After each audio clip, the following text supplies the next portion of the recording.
Ayan, so ito na nga guys yung computer natin. Ito, tingnan nyo itong computer, napakapangit ng computer, di ba? Ito yung hard drive nya. Layan mo yung hard drive nya, buhay pa rin yan. Ano? Hindi na nalilinis to eh. Ang bihira. Galin natin to Ito yung SATA cable. Ayan, ito yung power nya. Ayan, kaya sabi ko sa inyo, lilinisin muna natin, di ba? Tapos ngayon ito, solid state drive.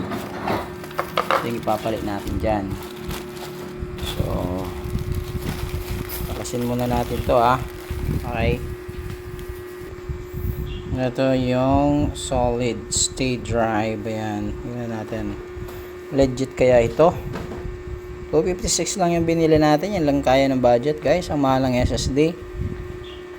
Ayan So, yan. Tingnan natin kung mas mahusay ito. Ayan, dumi-dumi Lilinisin muna natin guys. Okay. Alright, let's go! Okay, so ayan na nga guys. Medyo diminish na siya ng konti. Kita nyo naman, di ba? Sinabon ko na yan. Ginamitan ko ng konting konting zone rocks. Ayun yung SATA cable. Ito yung RAM. So umiram tayo ng lapis para linisin tong RAM. So paalala dun sa mga bata, do not try this at home. Pwedeng gawin to kuryente kayo. Okay, so bago natin tinanggal yan, siyempre nag-release muna tayo ng static sa ating katawan. Okay, pag-release ng static, hawak lang kayo sa mga metal para ma-release yung static, para safe. Okay, para di maano yung mga peripherals natin. Alright, masira. Okay, so linisin lang natin tong RAM. So lalagay na natin yung SSD. Okay. Alright, and guys, I'm back. Yan, nalinis na. Nakabit na natin ulit yung RAM. So yeah. And ilalagay na natin ngayon ang SSD drive. Alright.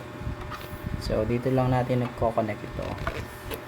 So nahihirapan tayo dahil wala tayong taga-video. Tayo na lang yung maglalagay. So dito lang to guys. Yung SATA. Yung SATA cable. Lalagay lang natin dito to. Dali lang, di ba? Wow! Ayan, do not try this at home sa mga kids dyan.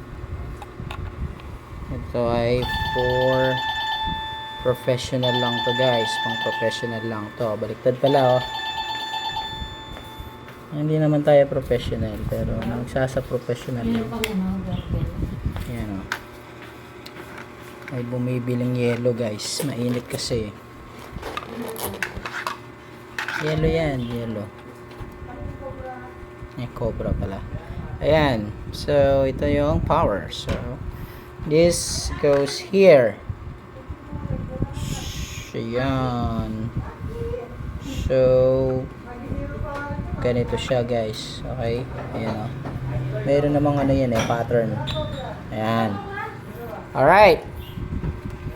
Ayan, i-installan natin yan ng operating system guys. So we have installan muna natin ng Windows 10. Okay. Ayan, so makita natin mamaya. Babalik ako mamaya. Okay. Para pag ni-install na natin ng operating system. Alright. At kita ulit mamaya. Bye for now. Ayan na. Diba? Matagumpay natin na nailagay. Pero natanggal naman. Ayan. Dito lang po siya. Meron siya magic tape. Kaya didikit mo lang siyang ganyan dyan. Ayan. Hindi na siya matatanggal.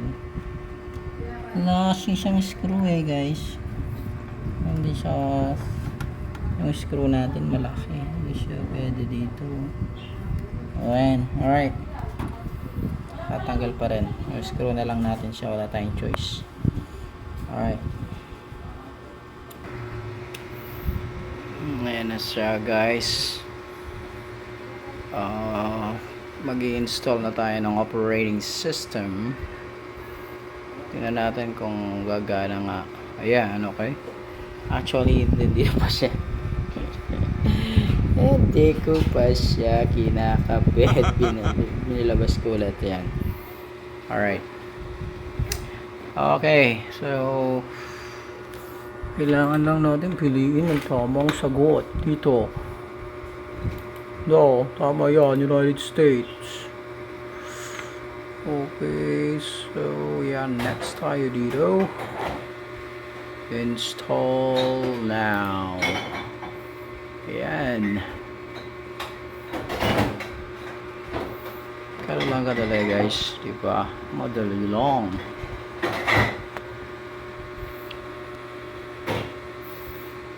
Ayun, kailan lang kadali yun. Dahil mamaya natin nilagay ang ating product key. Let's click next muna. I don't have product key. So, kailangan install natin ang Windows 10 Pro. Select natin to. Ayan. And then hit next to continue.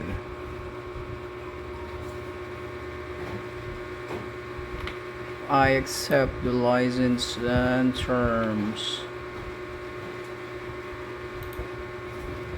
Okay, custom install, guys. Yan na pipiliin natin, okay? Custom install. So, ayan na yung bago nating SSD drive. Okay. Unallocated space. Lock lang natin yan. And then we will click on next. Alright. Yan na po siya. Copying Windows. Bilis, diba?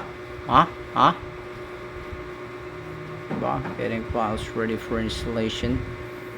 So, mamaya update natin yan yung Windows nya. And we will activate it. Activated po yan. May license po yung Windows 10 natin. Okay. Alright. So, update ko kayo mamaya pag tapos na siya. Pag gumagana na siya, I will let you know. So, for now, bye guys. Salamat sa Diyos.